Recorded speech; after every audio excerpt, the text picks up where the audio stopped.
Something I've found though with fear, and then especially just states of mind as a whole, whatever state of mind that you are in a lot of the time, is it's really just conditioning. I noticed unconsciously, obviously, I didn't mean to do this, but I essentially conditioned my mind and body to be in a fearful state a lot of the time. Just by thinking the same patterns over and over again, feeling the same way. And obviously, it all felt unconscious. I didn't try to do this, but what I didn't do either is I didn't try to challenge, those feelings or those thoughts of fear.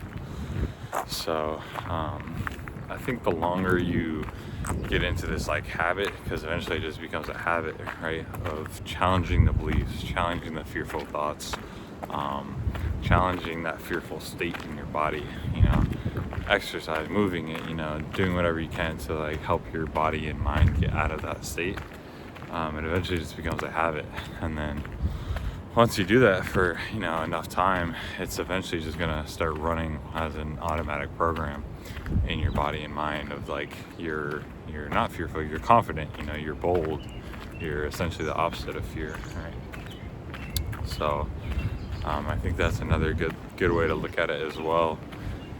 Is just think of it as conditioning, conditioning and discipline. Like the more you do it, the longer you do it, eventually your body just starts to recognize the pattern, and then will start to do it automatically without you even trying to do it or consciously thinking about it. Because I noticed, especially when I first started doing things like this, it takes an insane amount of energy to change, especially when your body's so hardwired, your body and mind are so hardwired into that state. So it takes a lot of like conscious focus and energy to go into, changing that belief, like changing your body. But after you start doing it for, a couple days, couple weeks, couple months, couple years, whatever it is, your body and mind will start to recognize that. Your body essentially just wants to stay in patterns, right? That's why people get addicted to their patterns, right?